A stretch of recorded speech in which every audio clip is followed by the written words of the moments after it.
When trying to decide the effectiveness of a good core stability exercise, you should consider two things. One, is your pelvis locked in place? Meaning, are you truly stabilizing your pelvis to your rib cage, which is core stability? Let me give you an example of something that is not core stability. That's when you hold a weight and you go side to side like this.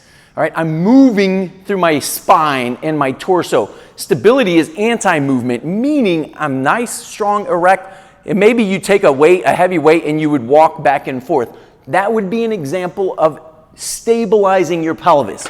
Now, the second thing that makes a good core stability exercise is once this is locked in place, you're nice and tight, can you move through your hips and or your shoulders? And I'm going to share with you today an awesome exercise. It's called a clinch curl. They call it a clinch curl because wrestlers like to use it to have a stronger clinch with their wrestling, but you can use it to get a stronger core. So I'm going to show you the movement first, and then I'm going to break down what muscles are being used at which components of the exercise. So first, we'll take take some dumbbells.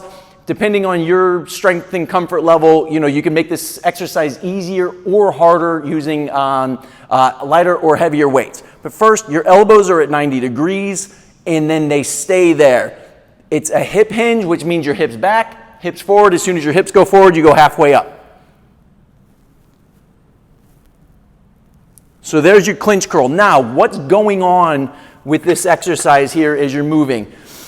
Well, as soon as I hinge back and I hinge forward, I'm using a lot of hip muscles, and I'm moving through my hips, like I said, while the core is stabilized.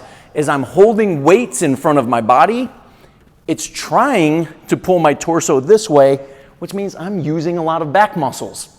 As soon as I come up this halfway, I'm using a lot of my shoulder blade muscles. Some people call it your chicken wing, your scapula.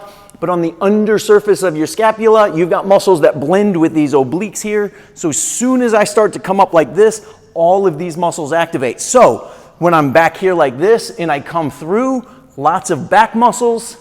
As soon as I get up here and I start coming this way, a lot of stomach muscles. And the great thing is you're really working kind of as stabilizers and co-activating all of these muscles. So those are your clinch curls. You might be wondering, how many times should I do this? How much weight should I use? Well, like I said, you're going to find a weight that's comfortable for you.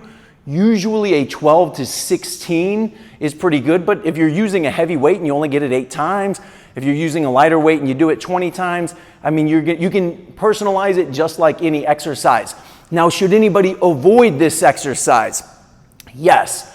Anybody who has acute low back pain, muscle spasms, maybe even a disc bulge or anything like that, just check with whoever you're working with, whether that be your chiropractor, physical therapist, a personal trainer, because core stability exercises, the very nature of stabilizing your core, although that's good for most people, we want to stabilize our spine more. If you have an acute injury, stabilization also means compression.